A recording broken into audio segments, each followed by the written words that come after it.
Hello, everyone. Good evening. My name is Susan Reyna. I'm here with Kelly Hilley today. We represent Beacon Therapeutic. I'd like to welcome you today to the show and remind everyone this is a live call-in show. The number is listed on the bottom. The number is 312-738-1060. I think I'll apologize in advance. I have a bad cough, so I may be coughing, but I do have a cough drop. I do want to put up some information on the organization. These are 4 different locations. We have a business office. We have our homeless outreach services program that is on Western Avenue.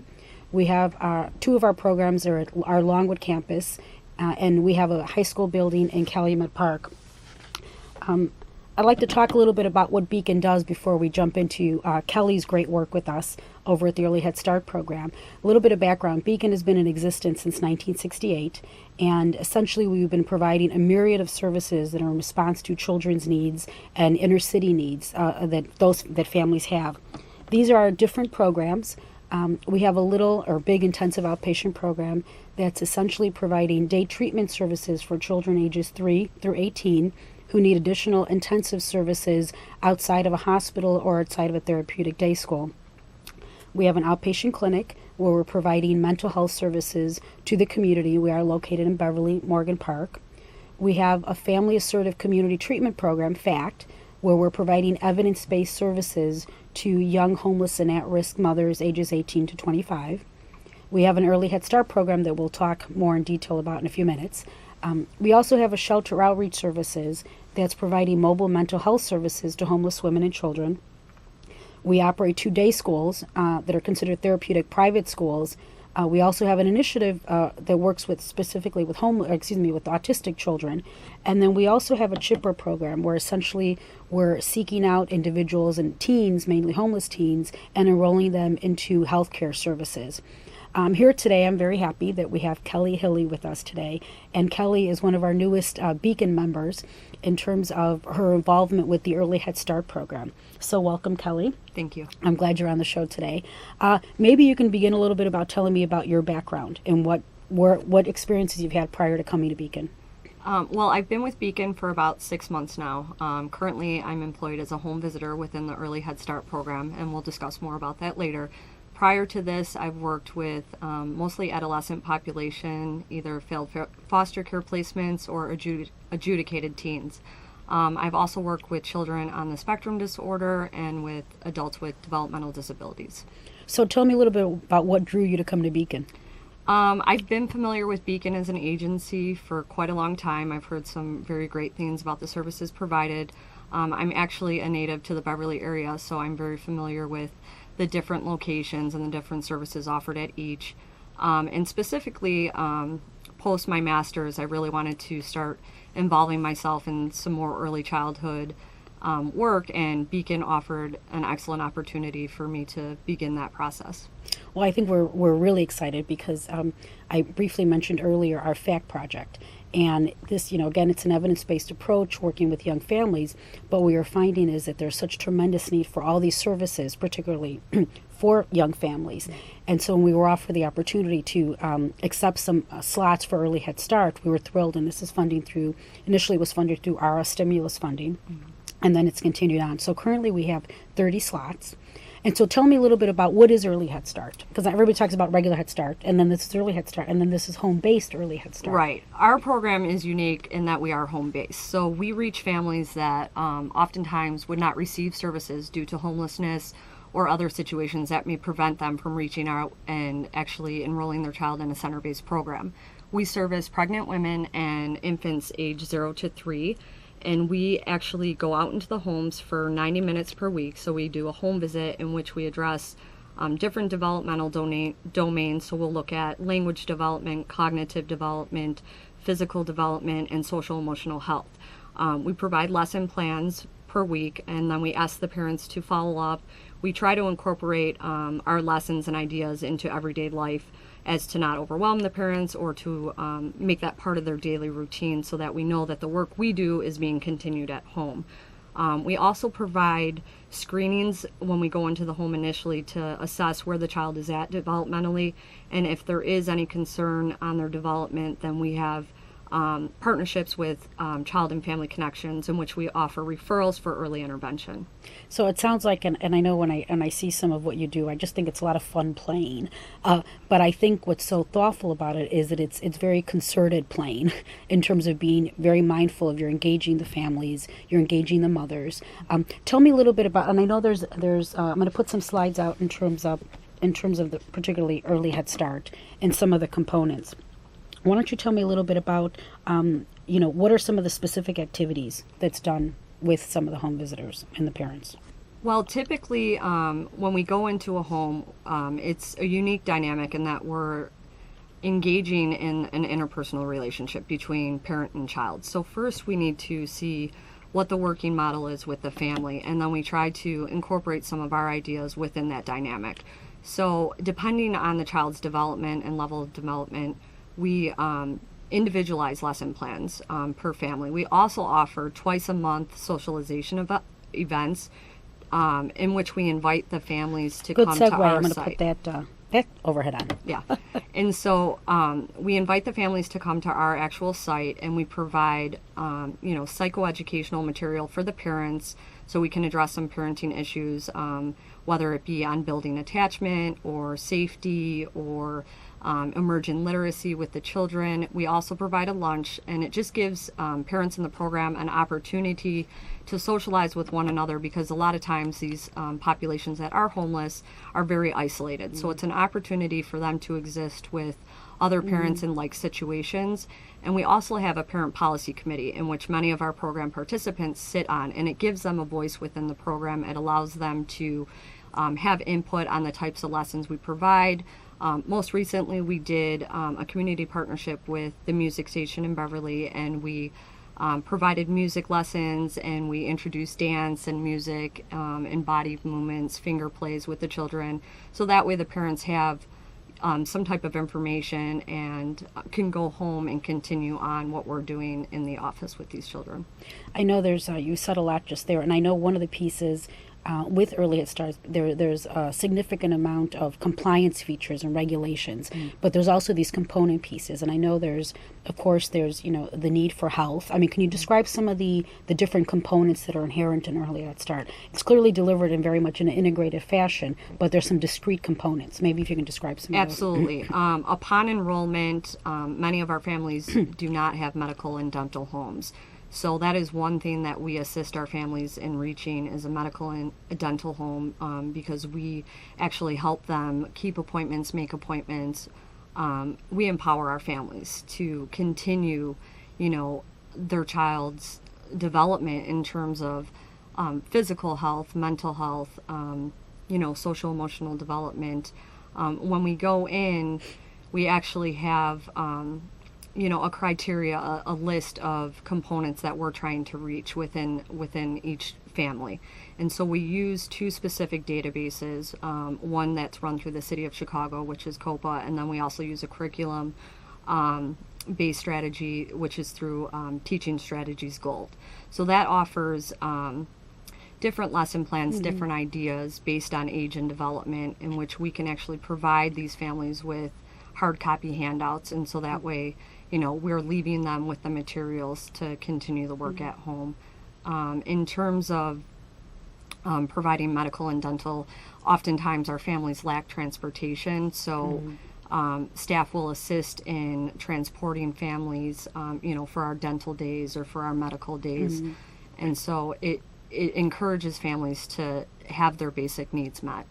And I know this program, we talk about 0 to 3. At 0, they're not born yet. So clearly some of the moms are pregnant. Absolutely. And so can you describe a little bit of the work that's done with moms who are pregnant at that point? Yes. One is we encourage prenatal care. So we're, keeping track of the progress throughout pregnancy. We're helping them plan and accumulate items that they may need for when baby arrives.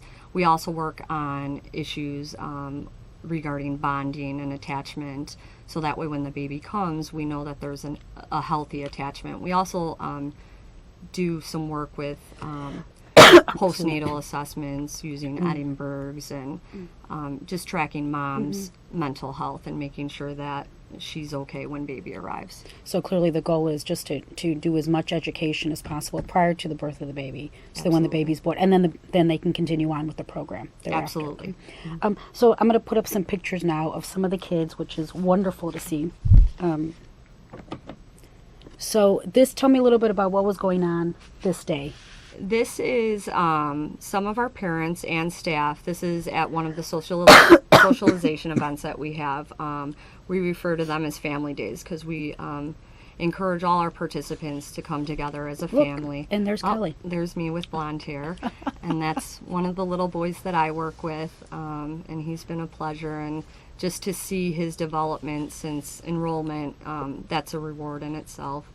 This is parachute play. A lot of what we do with our kids involves manipulating objects and looking at their sensory systems to see how they react to certain textures and fabrics. And this is a little girl playing with a parachute. I'd like to remind everyone this is the live call-in show. The number is listed on your screen. It's 312-738-1060.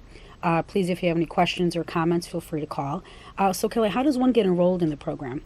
Well, we have partnerships with 23 different shelters in the city of Chicago. So oftentimes we will have shelter staff submit a referral. We also have several interagency referrals. So as you had mentioned earlier in the program, through our shelter outreach or through our FACT program, we oftentimes receive referrals through them. They may be working with a parent who has a young child that would benefit from our program. We also take general community referrals. So if anybody is in Chicago city limits, pregnant women or children age 0 to 3, you can refer and contact Beacon Therapeutic Early Head Start program, and we will take care of your needs. Now, I know we have limited number of slots, and that's always the dilemma. So we have 30 slots. Is there a waiting list right now for our program? There's a short waiting list, but we try our best to accommodate the families. At 2.5 years old, we start transitioning our participants into a center-based program. So oftentimes the cycle moves pretty rapidly. So we're able to, serve a great deal within a short amount of time. I know one of the challenges that we faced is there was this match requirement for the initiative. So I know the city was very pleased with what we were doing, and they encouraged us to accept more slots. And the challenge is, because of the way the funding structure works, is that there's a match requirement. And I don't know exactly what, I think it may be a dollar for dollar match. And so I know there's a fundraiser that the Early Head Start staff kind of pulled together. And I know I'm going to get the name wrong. I know it's Baby Buns, but I think it's like Beacon Funds for Baby Buns, right? So tell me a little bit about that fundraiser coming up. So Beacon Funds for Baby Buns is going to be this Friday, October 7th, and it will be at Cork and Carry on Chicago's South Side, 106 14th Southwestern Avenue. From 7 to 10 p.m., we will have live entertainment, The World of Kevin Twalk. It will be $30 per person, and we're asking that people would be kind enough to donate a package of diapers in any size or pull-ups of any size. A lot of our participants' basic needs are not met, so we try to accumulate as much as we can in terms of necessity items to bring out to our families on our home visits. So hence the Baby Buns, time. Right? Yes. The Baby Buns.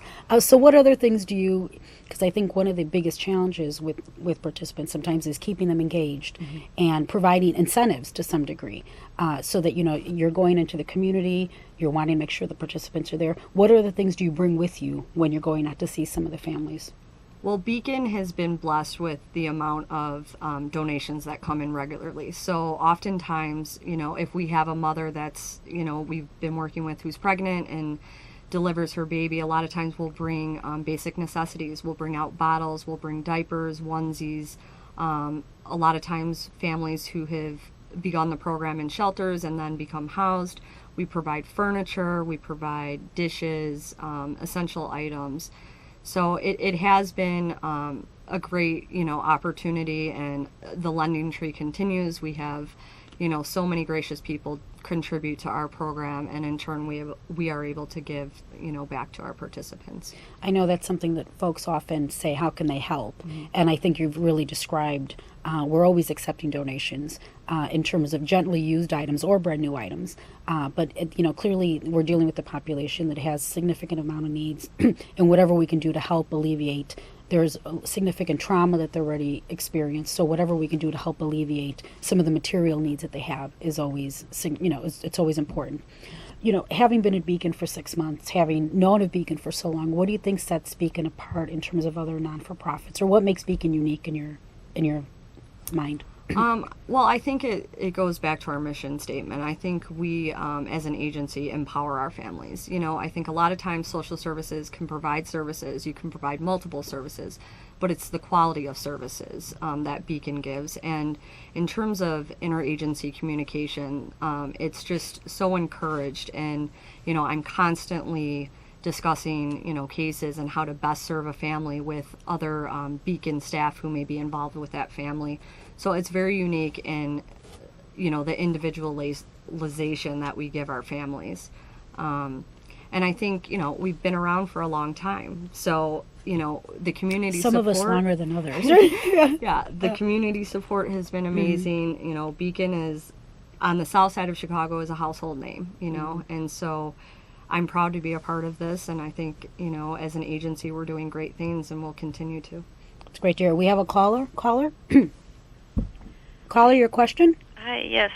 I was calling to see if your clients or customers, do they have to come through the homeless shelter, or if a family feels that they're in trouble, can they come to you? In terms of accessing the Early Head Start program, we can get referrals from anywhere. So if you're interested in services, I can put our contact information on. You can feel free to contact us. Many times what we're doing is that if we are unable, I'm putting the contact information on. If it's not something that we can help directly, we do serve as a referral agent. So many times, if perhaps the situation can be described to us, if one of our programs can meet the needs of the individual or the participant, we can go ahead and do that. And if not, we can make a referral on forward and make sure it's a successful referral. Having been at this for over 40 years, we've really developed a strong connection and a strong sense of what's out there to help families in need, whether it's concrete needs in terms of housing or in terms of some material things, or it's the needs of mental health services or supports. So please feel free to contact us. The business office probably is the safest number because we can link different folks, and that number is 773-298-1243. As I mentioned, not all of our programs target homeless or at risk of homeless families. Our day school program, clearly these are children who are in need of special education services. They can't be educated within the regular school system. And then our outpatient mental health clinic, located in Beverly, is really responding to the community's needs for mental health services. And some of the other programs, they're just for, individuals or families in need, not necessarily always those that are homeless. I'm going to put up some more pictures in terms of what we do and what some of the kids are and some of the staff are. Kelly, maybe you can talk a little bit more. We've been around for so long. Why do you think people should support organizations like Beacon? I think just the community need. Like I said, a lot of our clients maybe do not have the resources, even the transportation to reach out and attain services.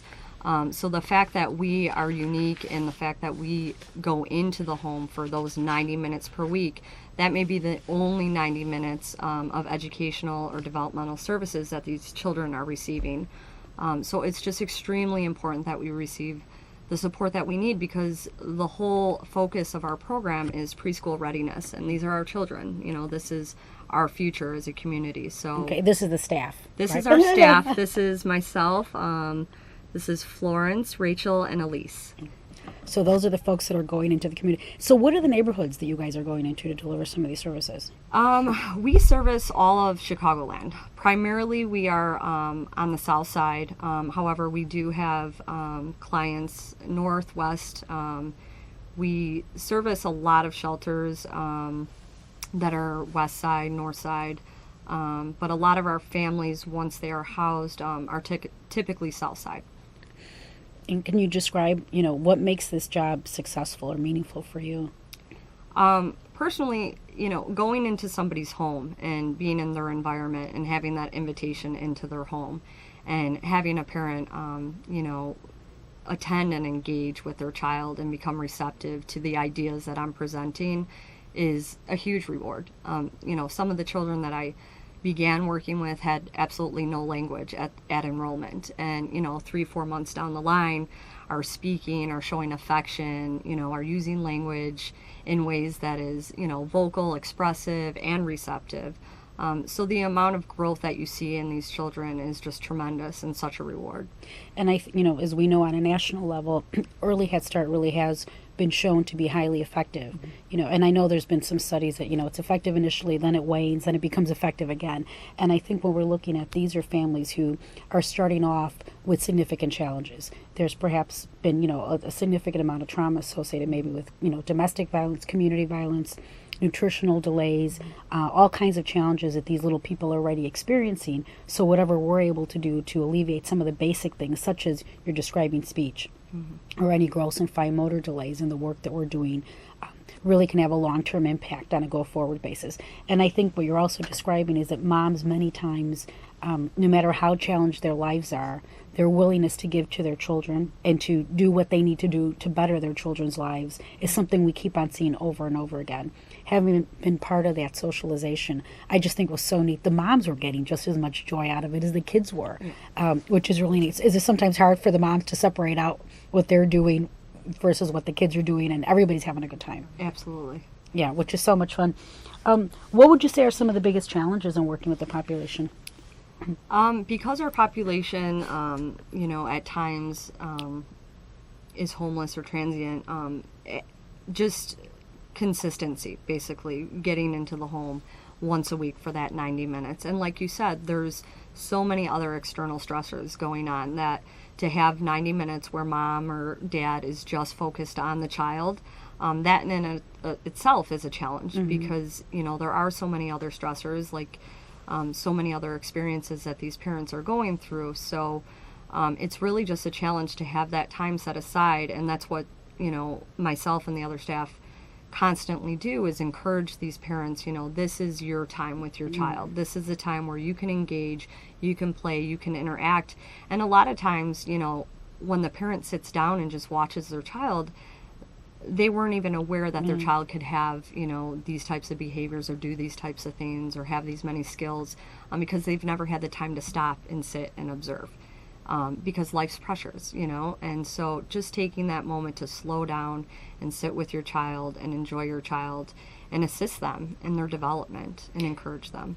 And then increases your attachment. Absolutely. And secondly, it builds on all those other things that ideally will prevent abuse, will prevent neglect. I mean, all those other things that come along with what happens in the absence of having a real, genuine connection. We have a caller. Caller, your question? Yes. I'm not for sure if you guys can help me or not, but because you was talking about 0 to 3, my son is 12 years old. He has ADHD, and I was wondering, do you guys have a program to help the kids with special needs by clothing or anything like that, or do you know of any resources? You know what I would encourage you to do? We do have our outpatient clinic services that they can provide some referrals and some resources, and we do have other resources that we do donate to the larger community. I'm going to put our contact information on and would encourage you to call us. That number is 773-298-1243. We are able to access other donations and other resources that we do share with the community. So I would encourage you to call us. Again, the number is 773-298-1243. Well, Kelly, looks like we're about to wrap up. Any final thoughts or comments or anything else you'd like to share? I'd just like to encourage everybody to come out this Friday, Cork and Carry. Oh, you're good. 10614 Southwestern, $30 will get you admission, great entertainment, food and beverages.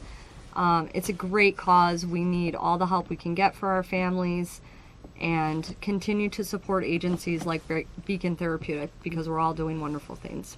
Thank you very much for joining us. Thank and you. Hopefully we'll see you with a bag of diapers at Cork and Carry on Friday. Thank you very much, and we'll see you next week.